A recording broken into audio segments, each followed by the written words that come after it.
Nous connaissons le podium de la troisième place de cette CAN 2019. La logique aura été respectée après 2015 où c'était la RDC aux dépens de la Guinée équatoriale et 2017, souvenez-vous, le Burkina Faso qui avait battu le Ghana sur le score de 1-0. Voici le Nigeria honoré. On y revient tout à l'heure. Le clou de la CAN, eh bien, c'est bien entendu la finale avec le Sénégal et des milliers de drapeaux et de maillots qui s'arrachent à Dakar et plusieurs centaines de supporters algériens qui convergent vers le Caire pour ce grand rendez-vous. Et les deux équipes se préparent dans la discrétion. Tout de suite, le sommaire de ce magazine. Retour sur le match de la troisième place entre la Tunisie et le Nigeria avec une grosse erreur du gardien tunisien. Deuxième grand titre, nous parlerons de l'avant-match entre le Sénégal et l'Algérie. Les deux équipes affûtent leurs armes pour cette grande confrontation entre deux entraîneurs aussi qui se connaissent bien.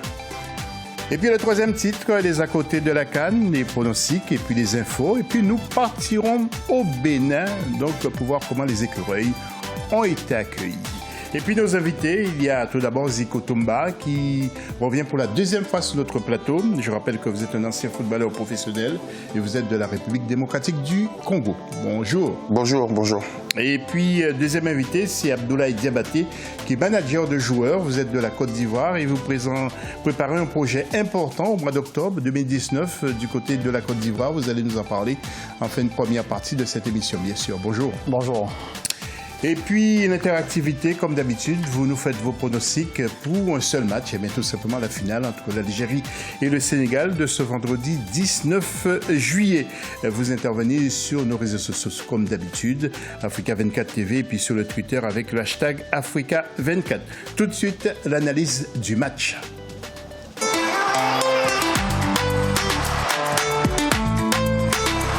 Et parlons de la finale de la troisième place qui s'est jouée ce mercredi soir au stade d'Al-Salam, au Caire, entre la Tunisie et le Nigeria. Le résumé avec la rédaction d'Africa 24. Nigérians et Tunisiens avaient l'occasion ce mercredi de se consoler de leur demi-finale perdue respectivement contre l'Algérie et le Sénégal. En marge de la troisième place qui s'est tenue au stade de l'Académie militaire du Caire, Alain Giresse a procédé à 4 changements du 11 tunisien qui avait débuté face au Sénégal, tandis que Gernot Rohr reconduisait quasiment le même effectif que contre l'Algérie, à l'exception des entrées du gardien Uzoo et du latéral droit Ola Eina. Très vite, les Super Eagles se mettent en jambes avec une superbe combinaison à 3 qui atterrit côté gauche de la défense tunisienne. Collins dépose son vis-à-vis et centre. Une erreur d'appréciation entre le gardien Ben Shrifia et Meria permet à Odion Igalo d'ouvrir la marque dès la 3e minute. Le numéro 9 nigérian distance un peu plus ses concurrents au classement des buteurs avec désormais 5 réalisations. Malgré quelques assauts, les Aigles de Carthage feront encore preuve de manque d'efficacité devant les buts et n'y parviendront pas. Le Nigeria termine 3e et arrache la médaille de bronze de la 32e édition de la Coupe d'Afrique des Nations. Un beau bilan pour une formation qui n'avait pas pris part à la compétition en 2017 au Gabon. Oui, Zico, nous l'avons vu, c'était la fête du côté du Nigeria. Qu'est-ce que vous retenez en tant qu'ancien footballeur et technicien de cette finale, justement? Je retiens que sur ce match-là, il y a une équipe qui a beaucoup plus, accepté, je pourrais pas dire accepté, mais qui a beaucoup plus encaissé l'élimination en demi-finale. Parce que tout de suite, quand le match a commencé, j'ai vu une équipe nigériane qui voulait vraiment gagner ce match, qui avait une très bonne possession de balle, ils s'est trouvé bien entre les lignes, ils étaient sur un système de 4-2-3-1, où notamment avec Etebo au milieu du terrain, qui pour moi vraiment est une pièce maîtresse dans cette équipe. Et après, je suis pas surpris parce que le Nigeria marque au bout de la 2e minute du jeu sur un bon mouvement collectif. Et j'ai bien apprécié l'apport du latéral gauche Collins, qui pour moi, je pense quand même c'est l'une des révélations à ce poste-là pour cette CAN.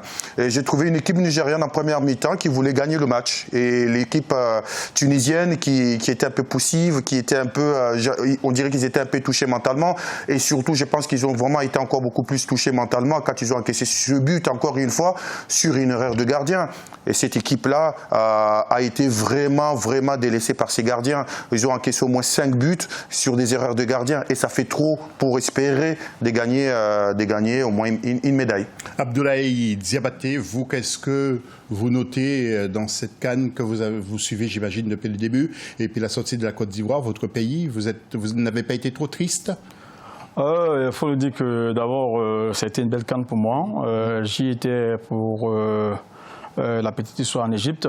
J'ai vécu les moments avec la Côte d'Ivoire sur les 3 premiers matchs de poule. Malheureusement, après un non-match face au Mali, nous passons parce qu'on avait voulu avoir du beau jeu. Le match pour lequel nous jouons bien face à l'Algérie, nous faisons sortie. Mais je dirais que les enfants sont tombés les armes à la main, parce qu'on a tenu la dragée très haute à l'Algérie. Pour ceux qui ont vu le match, c'est l'un des meilleurs matchs de la CAN. Et revenu sur le match de la Tunisie face au Nigeria, j'ai vu un match plaisant hier, d'autant plus que ce match révélait un peu la réponse de la déception que le Nigeria a connue face à l'Algérie à la dernière minute avec le but de Mahrez. Mais j'ai bien apprécié cette bonne équipe du Nigeria, une équipe qui a de l'avenir, avec un coach pour lequel j'ai beaucoup de respect, Guy Notorol, et qui sait faire la promotion de la jeunesse, et c'est de ça qu'il s'agit. Il a fait vraiment une rupture avec le passé nigérian, et on voit qu'il y a du beau jeu.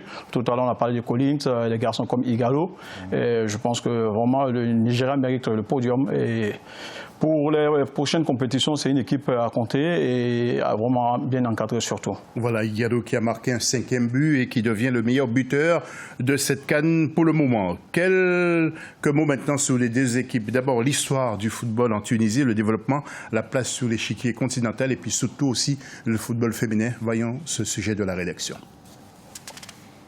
Parmi les plus anciennes nations africaines dans le domaine du football, la Tunisie a laissé de belles empreintes dans l'histoire de cette discipline sur le continent. Si elle détient une seule étoile dans le cadre de la Coupe d'Afrique des Nations jouée en 2014, la Tunisie a tout de même démontré une volonté de développer ce sport. Dans le classement mondial de la FIFA, les Aigles de Carthage sont passés de la 32e place en 1993 au 26e rang en 2018. Sur le plan africain, le pays occupe depuis 2017 le 2e rang du classement de la CAF. Concernant le football féminin, l'équipe est restée absente sur les pelouses internationales selon le constat de la FIFA, bien qu'elles aient remporté le trophée du tournoi UNAF Dames en 2009 et 3 fois successivement le tournoi de Menton. Le football féminin tunisien n'a donc jamais révélé son véritable potentiel. Voilà, Zico et Abdoulaye, donc avec des équipes solides quand même, des clubs solides du côté de la Tunisie, Espérance de Tunis, Étoile du Sahel et c'est Sfaxien qui sont toujours en compétition de la Coupe d'Afrique justement. Elles reviennent souvent. Oui, elles reviennent souvent parce qu'il y a un bon travail qui est là. Donc il y a aussi des joueurs, des bons joueurs qui veulent aller dans ces championnats-là. Parce que ce sont des équipes aujourd'hui, l'équivalent de la Ligue des Champions ici en Europe. Et ce sont des équipes qu'on retrouve la plupart des temps dans le dernier carré. Donc là, je pense qu'il y a les responsables de clubs, ils ont mis des moyens en place pour aussi attirer les joueurs étrangers, pour justement aussi donner de la valeur à leur championnat. Et aujourd'hui, je ne suis pas surpris que la Tunisie soit en demi-finale, mais parce que derrière, ils ont la volonté vraiment d'être présents dans les grandes compétitions. Et puis il faut rappeler aussi que vous êtes président de l'AC Léopard en RDC, c'est bien ça. Donc il faut... Non, je ne suis pas président de l'AC Léopard. Je suis président de l'association Espoir pour l'avenir, oui, qui met des activités en place au Congo justement pour aider la jeunesse, pour utiliser le football comme un moteur pour l'éducation. Merci beaucoup pour cette précision. Abdoulaye, donc un championnat aussi, un football tunisien qui s'est beaucoup professionnalisé aussi. Oui, je dirais que c'est la culture des pays du Maghreb qui sont à la porte de l'Europe. Et avec les infrastructures dont ils disposent, ça ne peut que permettre à la formation de produits du talent pour ces pays-là. Tout à l'heure, vous venez de citer l'Espérance de Tunis, le club sfaxien et autres de la Tunisie. Ça démontre que le championnat, il est à tous les niveaux. Et au jour d'aujourd'hui, ce qui fait que nous autres, au niveau de l'Afrique subsaharienne, nous avons des difficultés, c'est au niveau de la formation, des compétitions de jeunes. Il faut véritablement que les fédérations permettent à mettre des compétitions de jeunes. On en voit ici en Europe avec les championnats Young qui permettent aux jeunes d'être révélés et rentrer dans je dirais les 23 ou les 30 des clubs majeurs. Voilà. Donc au niveau de la Tunisie, ils sont à féliciter et j'ai vu un peu une touche aussi d'Alain Giresse à ce club-là. Je pense que les mentalités sont devenues de façon transversale et ça pourra apporter à la Tunisie de faire une belle campagne pour les prochaines éditions.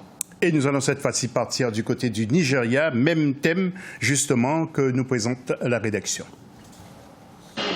Avec un record de 17 participations à la Coupe d'Afrique des Nations, dont 3 titres décrochés, 6 finales jouées au mondial du côté des hommes et 11 titres remportés chez les femmes, le Nigeria a souvent été au sommet du football africain de par la qualité de son jeu. Malheureusement, le football masculin nigérian n'a pas vraiment réussi à se bonifier au fil du temps, selon de nombreux observateurs. Jusqu'ici, la notoriété du pays s'est renforcée grâce à la compétitivité et la performance de l'équipe féminine, les Super Falcons, classée meilleure sélection africaine par la Confédération africaine de football. Avec 8 phases finales disputées au mondial féminin, les Super Falcons, vainqueurs de la dernière édition de la CAN féminine jouée en 2018, ont participé au mondial 2019 en France, mais ont été éliminés en 8e de finale. Dans le classement mondial 2019 de la Fédération internationale de football association, elles occupent à ce jour la 36e place.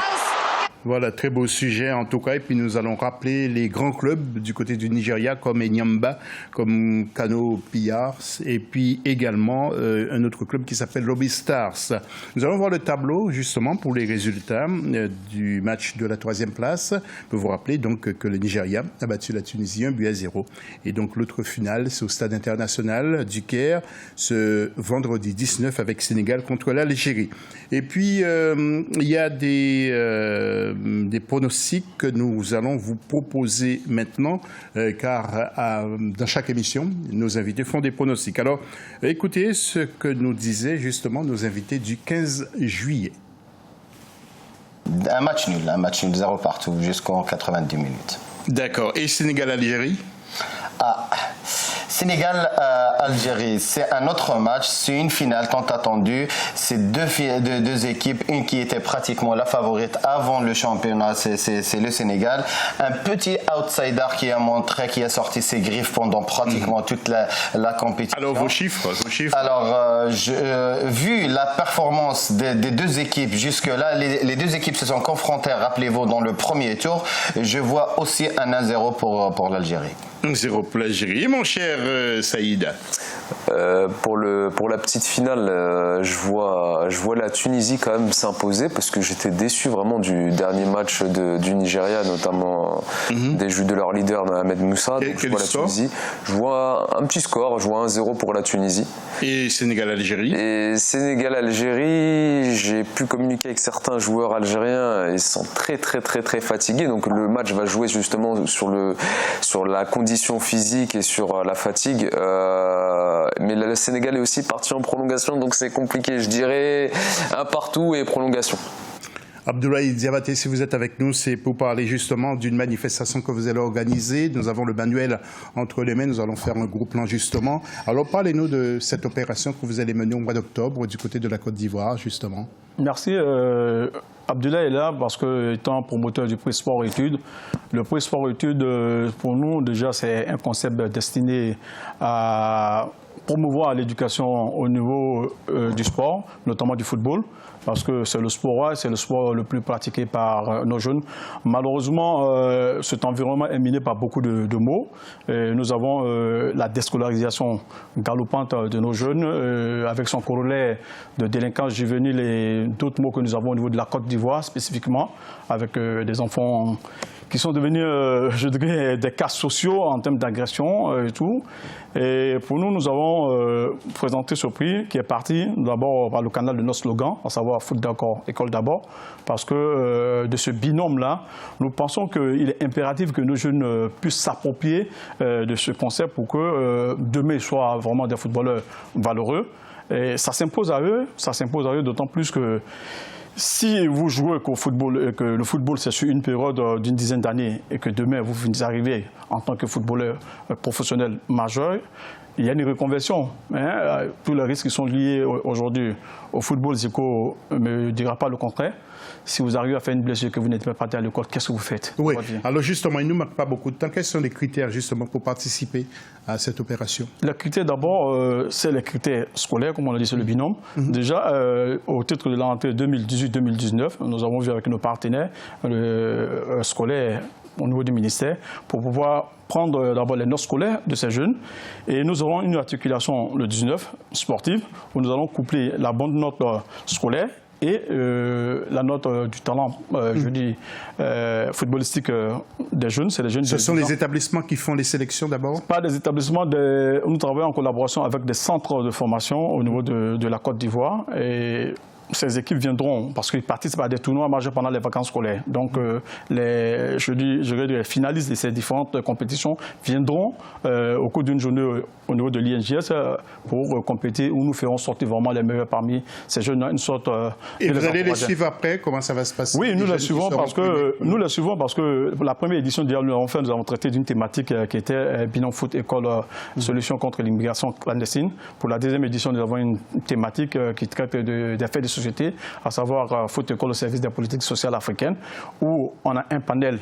On viendra débattre un peu des perspectives de développement du football dans les politiques éducatives au niveau de l'Afrique subsaharienne. On veut se mettre dans ce point d'abord, mais ça traite globalement des problèmes de l'Afrique.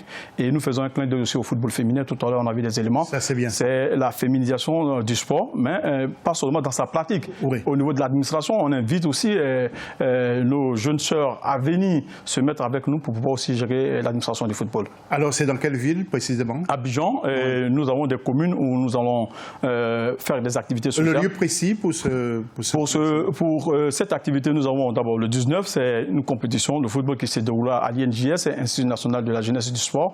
Et nous avons l'articulation en termes de panel et de gala qui va se dérouler au Sofitel Ivoire de Abidjan, en Côte d'Ivoire. Abdoulaye Diabaté, merci d'être venu. Si vous êtes dans la région au mois de septembre.